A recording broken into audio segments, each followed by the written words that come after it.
Hello, everybody. This is Sarah Scott, and I'm here on behalf of the Center for Hellenic Studies in Washington, D.C., with Leonard Muellner.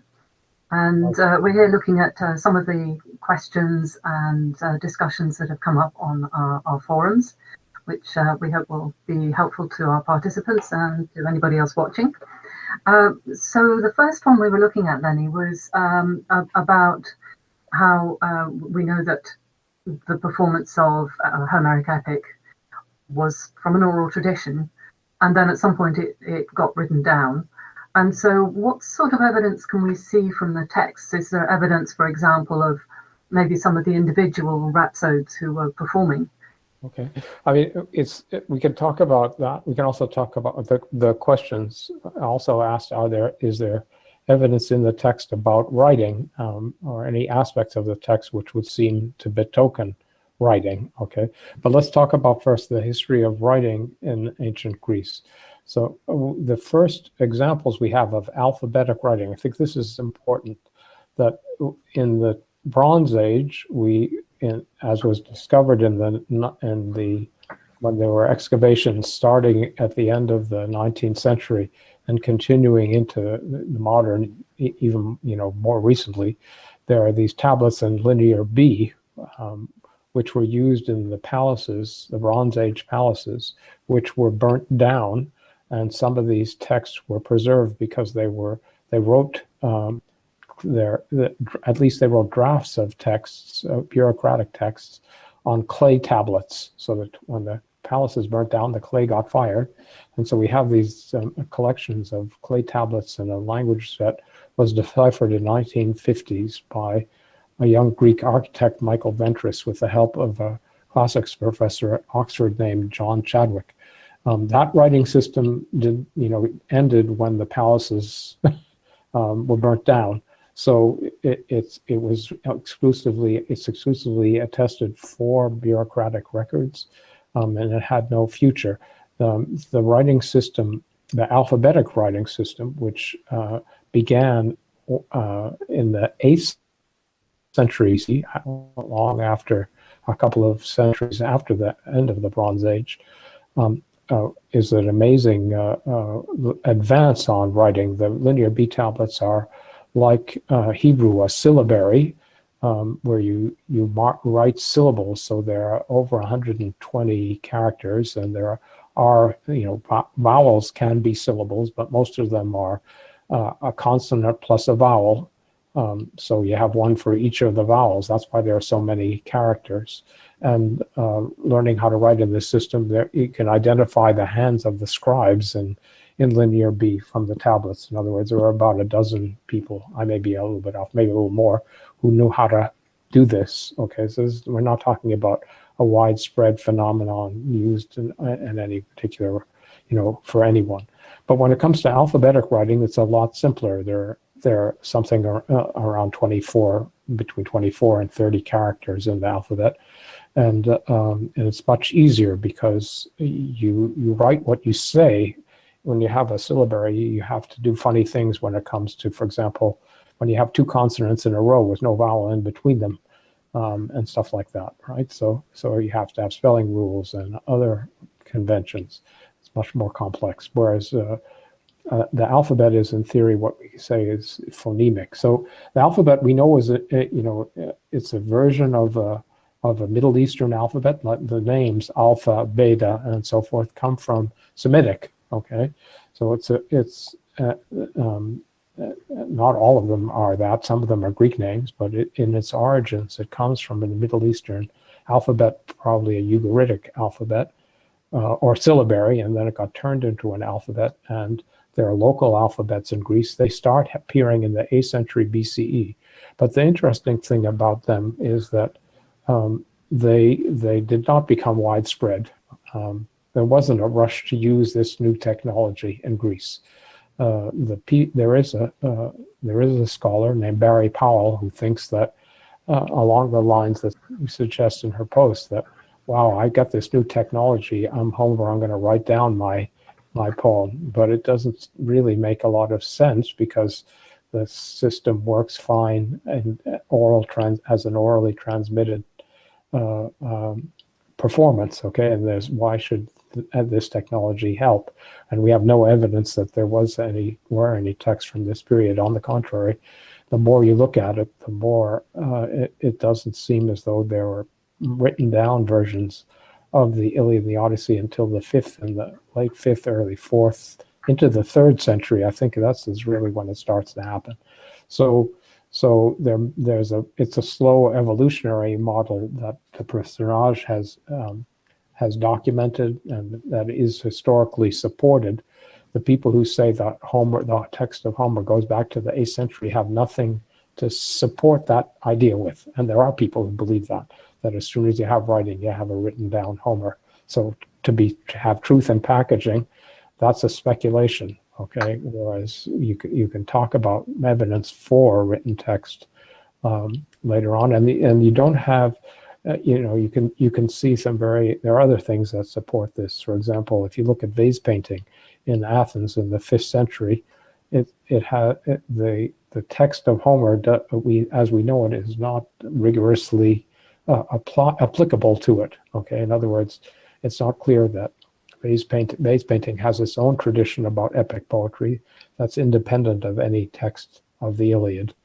And if the text of the Iliad was something that everyone read and it was written down and widely available, presumably that wouldn't work, okay, for things that you use all the time and that everybody sees.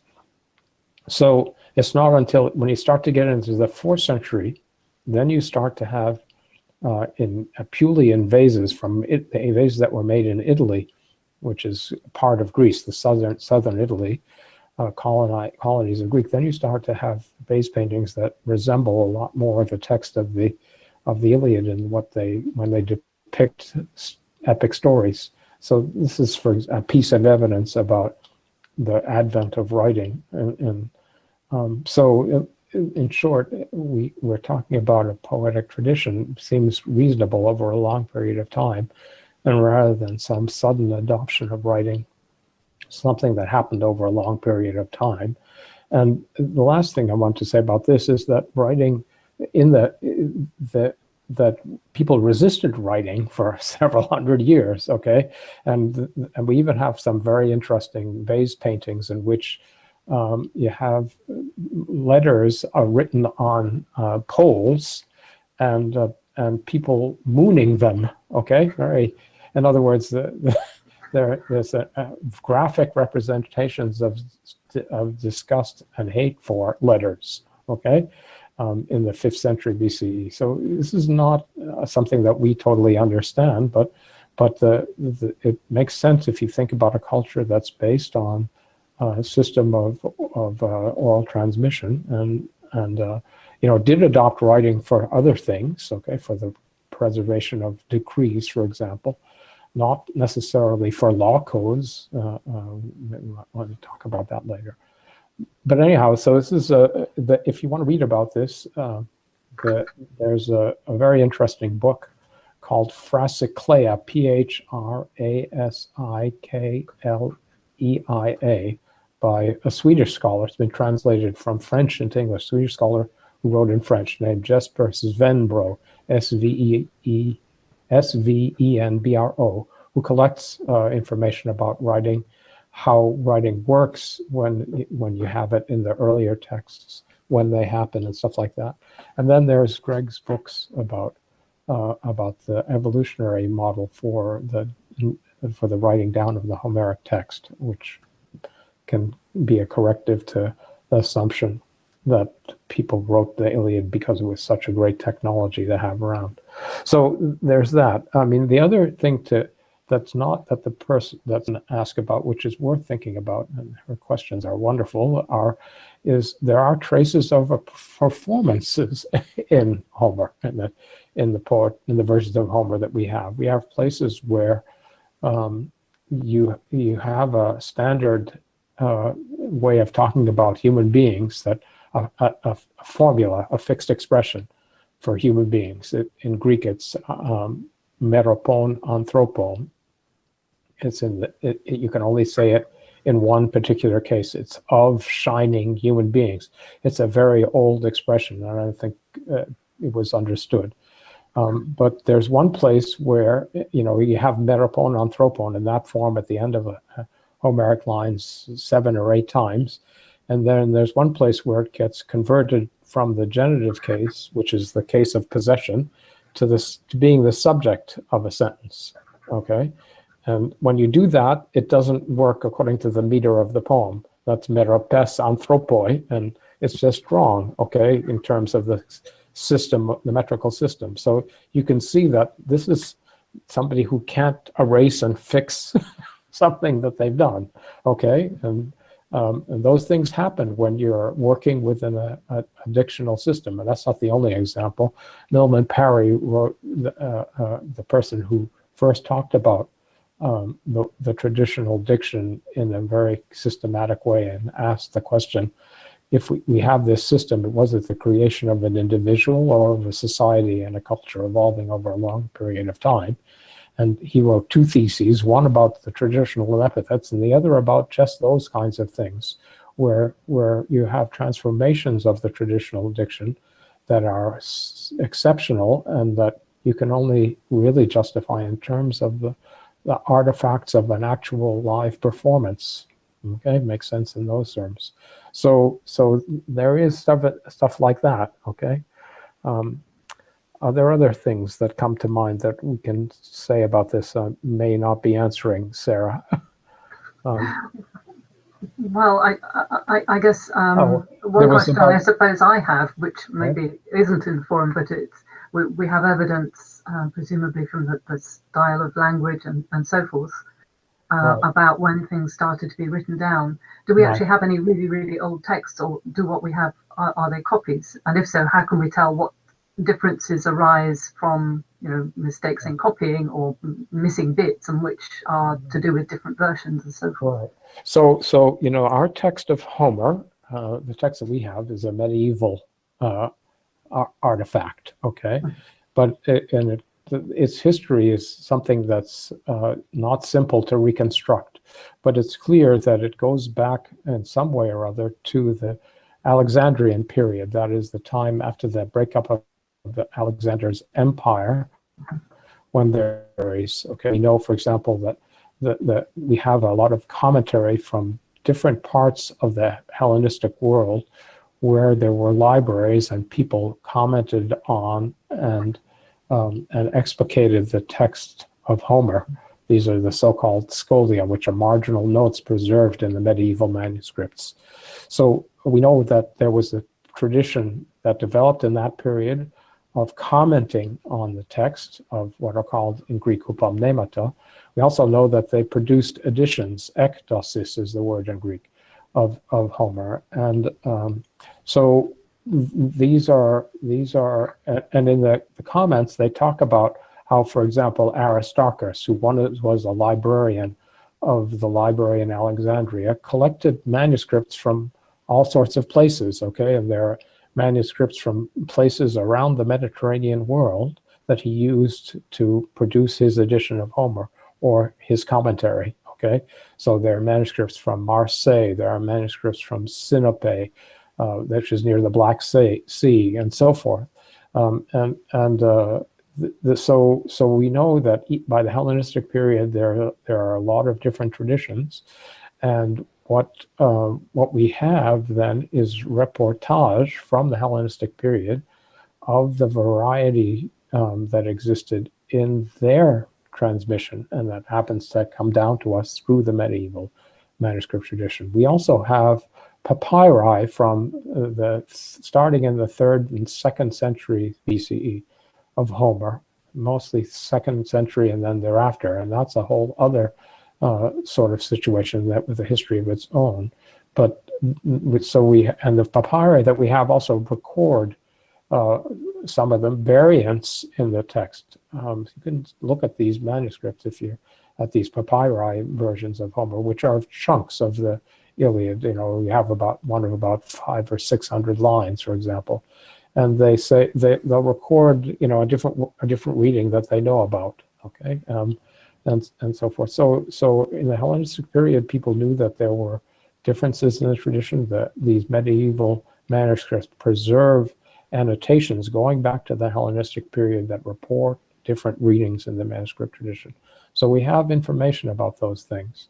And they're very interesting to look at, and what happens when you do look at them. Okay, so there are two ways of approaching them. There are those who believe that this is a result of writing, and there are plenty of people like that who don't understand. I mean, we subscribe to the notion that all comparative evidence and the internal evidence from Homer that the poetry was a result of a performance tradition that's independent of writing.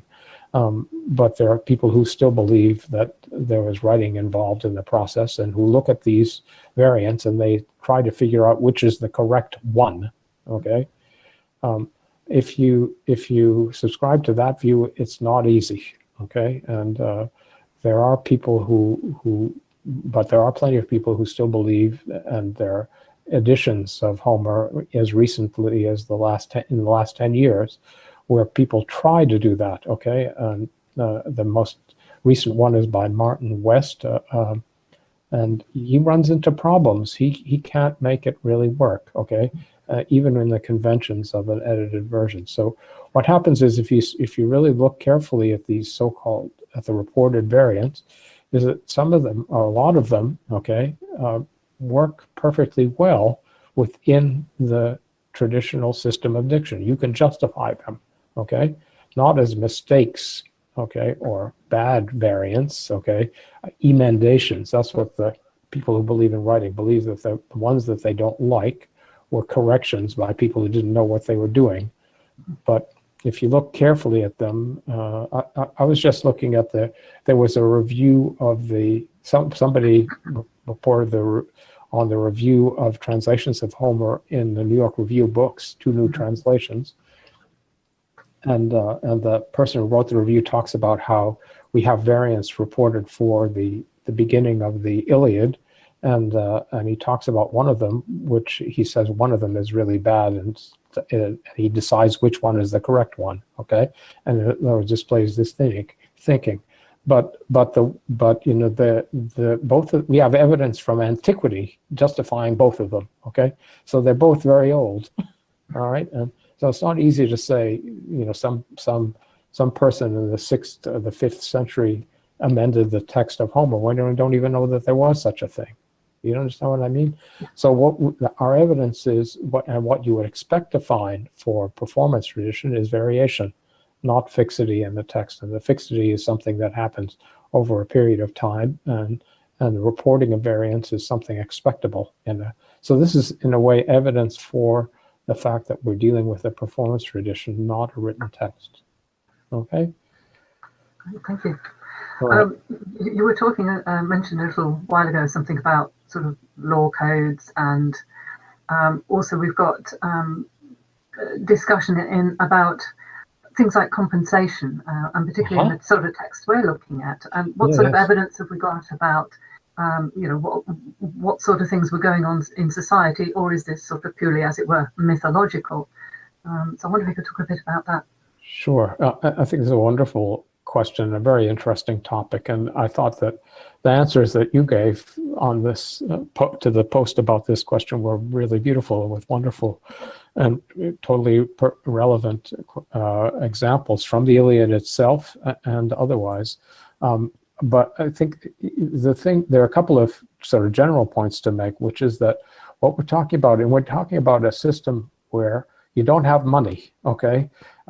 You're talking about a system where money is a medium of exchange, where this is a culture in which there is no medium of exchange. There's no pieces of paper that say this is worth a lot of money, okay? This is $1,000 bill, and there's nothing like that, and this represents such a thing. In this culture, you have beautiful objects that have more value than others. You have also people that have more value than others. This is something that we resist, but in the ancient cultures, it's not just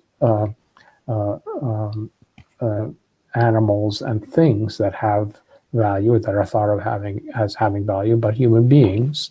So that's why you can exchange people for stuff, and there are legitimate ways within the terms of this culture of doing that. the Iliad starts out, this is often a difficult thing, okay, with ransom is the word that's used for what happens in the beginning of the Iliad, where Chryses comes to pay a ransom to Agamemnon and Menelaus for his daughter. That immediately makes us think of kidnapping, and in the United States, it's a federal and capital crime to ransom somebody, right? Human beings. Whereas in this culture, you don't have this distinction between people and things. That's the thing. Legally, people and things are exchangeable for each other. So we don't, this is something that's just criminal in our culture, period. We don't countenance human trafficking, as we call it, right? So it's a non-starter for us. But I think it's clear that within this system, people who belong to it have an understanding of what a given person is exchangeable for. Okay, at least in theory. But I think it's pretty important to say that the Iliad is asking you, and the hero of the Iliad in particular is asking you, what is a human life worth? Okay, exchanging for. And he says in the 9th book of the Iliad, he said there's all of this wealth that's available. None of it would once the breath escapes from the barrier of your teeth, life's breath escapes from the barriers of your teeth, you can't get it back no matter how much stuff you have, right? So in other words, he's saying there's something about life that isn't commensurable with stuff, okay?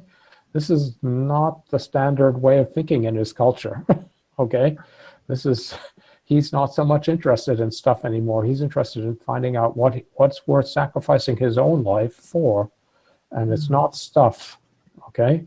And it's a very powerful, and that's why that court scene in the Shield of Achilles is so important, where you have this figure saying, I'm not taking this money from the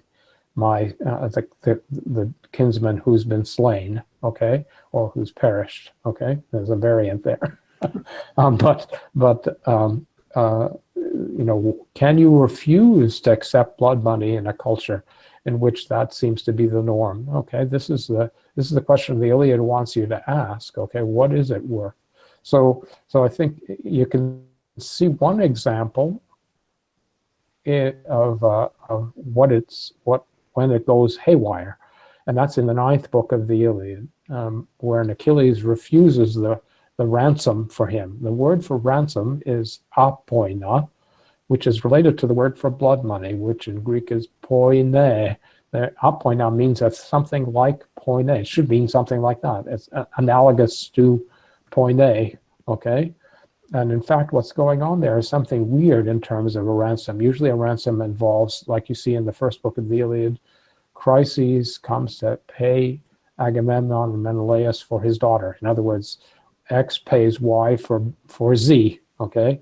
In the case of Achilles, it's Agamemnon paying Achilles for himself, okay? That's a shocker, right? He's ransoming himself. Well, and Agamemnon's giving him so much stuff, okay, that effectively it's like if you're on your birthday, your friend gives you CDs or a necktie or a bouquet of flowers, and in return on that friend's birthday, you give him a Porsche, okay, something that's way too expensive, right? If you accept that car, then you're kind of tied to that friend of yours for the rest of your life, unless you're a millionaire too, right?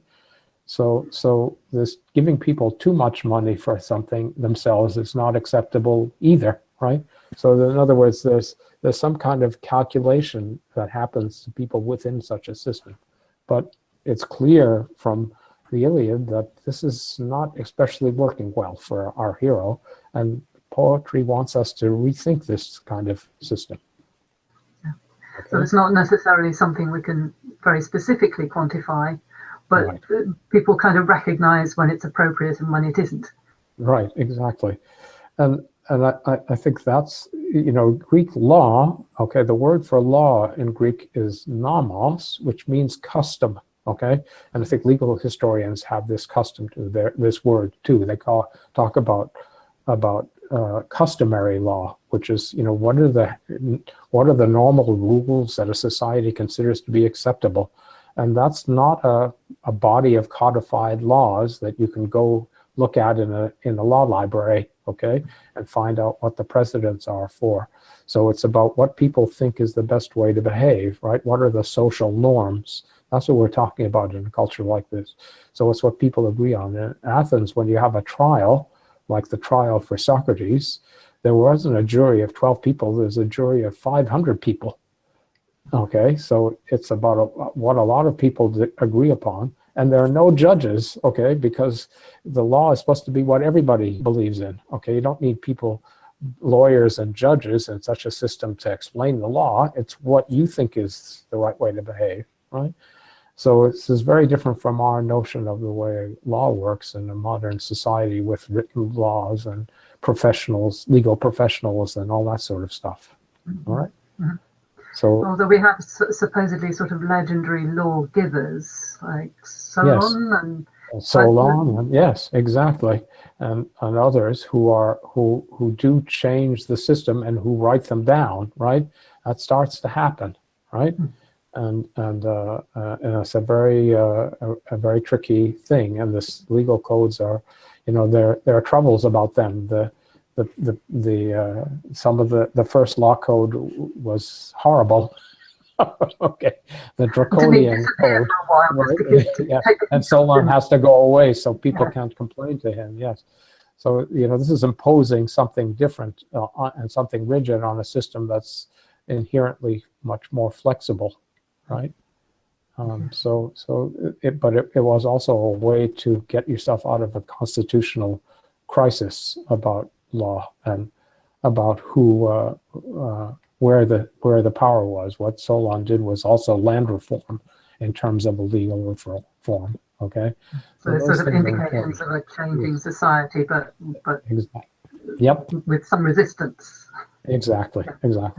So you can see that you might want to, if you're making a law code, you want you're changing society, making something more rigid, okay, than it otherwise would be, and there's resistance to writing things down, and the whole notion of doing that, I think. All right. Yeah. I think for this week we're out of time. I know we have one or two more questions that have come up, but we'll maybe leave those for next time. And all right, great. Okay. Thanks so much for your time, Lenny. That's been really interesting. Thank you. Thanks to you.